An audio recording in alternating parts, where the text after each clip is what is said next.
illegal mining ini susah diberantas. Oleh karena itu saya sarankan kepada adik-adik saya ini para pejabat, berhentilah bermain. Ya. Tidak usah serakah dalam hidup.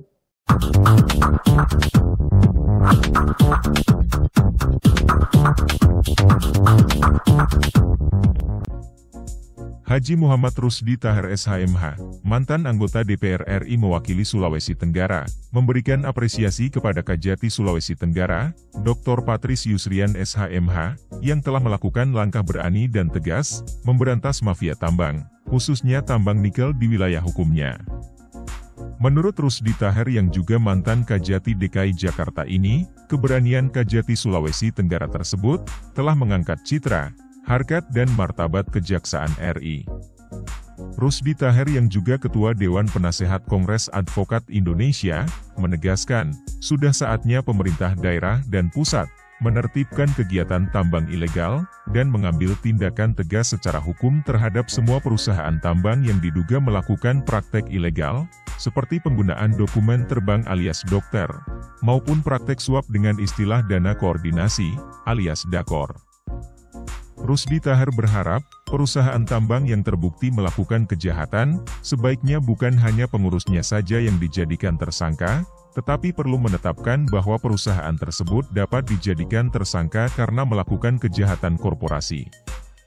Rusdi Taher mendesak, agar jajaran Kejati Sulawesi Tenggara menjunjung tinggi integritas, dengan memegang teguh prinsip-prinsip penegakan hukum yang tegas, tanpa pandang bulu. Saya kira kita dengar semua pemberitaan di mana-mana bahwa saat sekarang ini Kejaksaan Tinggi Sulawesi Tenggara di bawah kepemimpinan Dr. Patris Yusrian SH sekarang boleh dikatakan gencar-gencarnya memberantas tindak pidana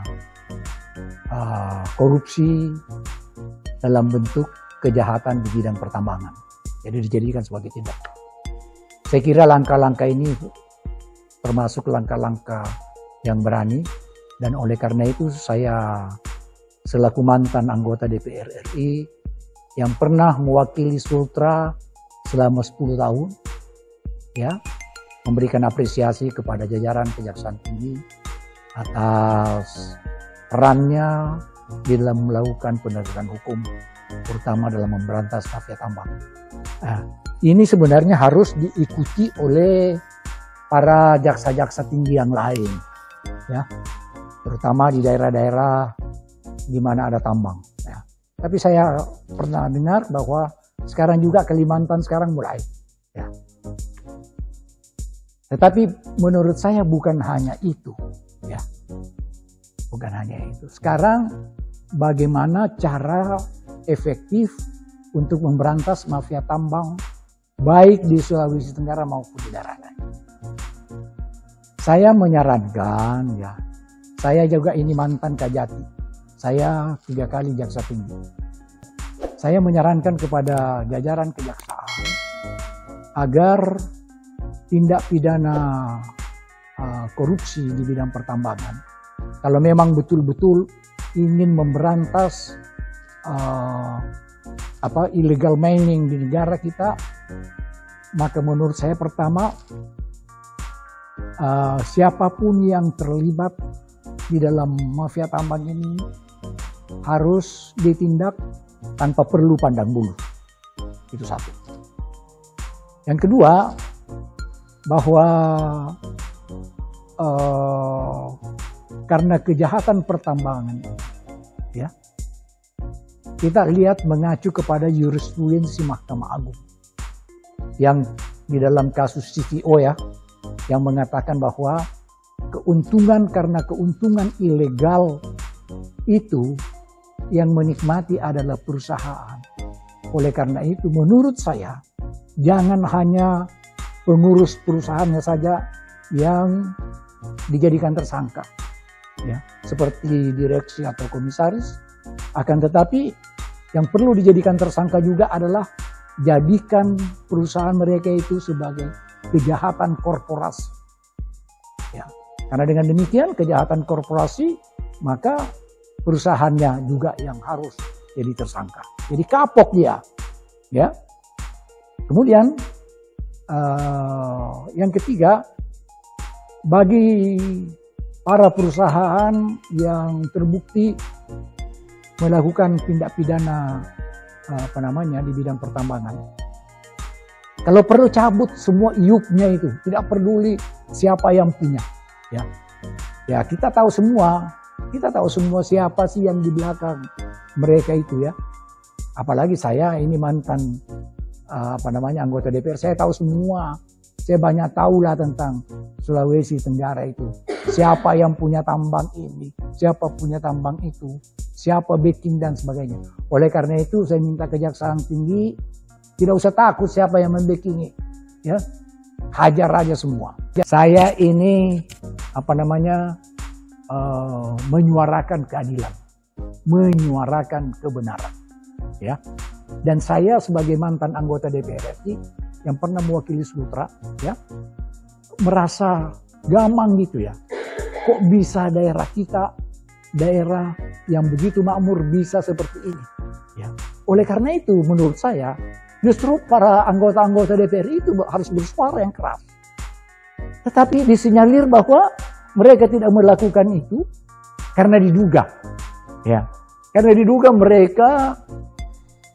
mereka juga memiliki atau menyamarkan hartanya melalui perusahaan-perusahaan tambang, ya. Kalau mau ditelusuri, ini masyarakat yang ngomong. Bapak, itu kan mereka pada punya perusahaan tambang.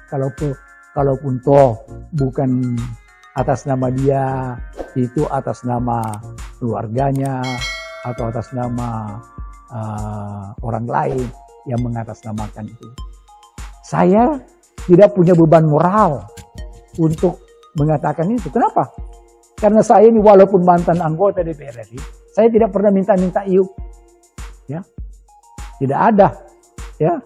Saya yang seperti hal-hal seperti ini yang harus kita bersihkan. Oleh karena itu saatnya sekarang perlu dilakukan inventarisasi, ya. Kalau memang mau betul-betul memberantas ini, ya selidiki satu-satulah itu, ya. Mungkin ya para pejabat-pejabat tinggi di sana atau di sini, ya, yang menyembunyikan hartanya, yang menyamarkan hartanya melalui perusahaan-perusahaan tambang, memang bukan atas nama dia, atas nama keluarganya, atas nama orang yang dia percaya dan sebagainya. Oleh karena itu, masa lalu itu illegal mining ini susah diberantas. Oleh karena itu saya sarankan kepada adik-adik saya ini para pejabat, berhentilah bermain, ya. Tidak usah serakah dalam hidup, ya. Jadi saya kira berantaslah ini mafia tambang. Jangan kasih kendor. Saya banyak dapat informasi. Di sana itu ada yang disebut dokter, ya. Yang disebut dokter itu dokumen terbang. Jadi perusahaan-perusahaan tambang itu, ya, dia hanya tinggal mengeluarkan dokumen, baru memberikan itu kepada penambang ilegal, hasil yang ilegal itu jadi dilegalkan karena dokter. Ini bisa lolos, kenapa? Karena ada juga namanya DAKOR, dana koordinasi. Itu terlibat semua aparat penegak hukum di situ. Karena ternyata bahwa saya ada data, perusahaan besar juga menerbitkan itu namanya dokter. Dokter itu namanya dokumen terbang, ya. Dokumen terbang itu dipakai oleh penambang ilegal. Jadi gini, ini mereka tidak punya lahan, mereka punya iup. Dia tinggal terbitkan dokumen terbang itu, baru disampaikan, baru dikasih kepada perusahaan tambang yang ilegal tadi, yang menggarap lahan-lahan seperti aneka tambang. Jadi barang yang ilegal menjadi ilegal. Jadi dia ongkang-ongkang kasih saja, tidak perlu kerja, dia dapat dia dapat duit haram dari penambang ilegal. Nah, mau keluar gampang, ada namanya dana koordinasi. Nah, ini yang harus kita tahu. Oleh karena itu, saya kira ini hentikanlah seperti itu. Jangan lagi bermain dokter-dokteran, dokumen terbang. Jangan lagi aparat itu memprakarsa atau terlibat kepada dana koordinasi. Karena itu kan uang haram. Ya, pertanggungjawabannya kepada Allah Subhanahu wa Ta'ala itu berat. Ya. Dan itu kan berdampak memiskinkan rakyat kita. Oleh karena itu saya dengar ya bahwa deposit tambang kita tinggal berapa tahun lagi. Oleh karena itu jangan lagi bermain di hal-hal yang ilegal. Biarkan ini berjalan normal.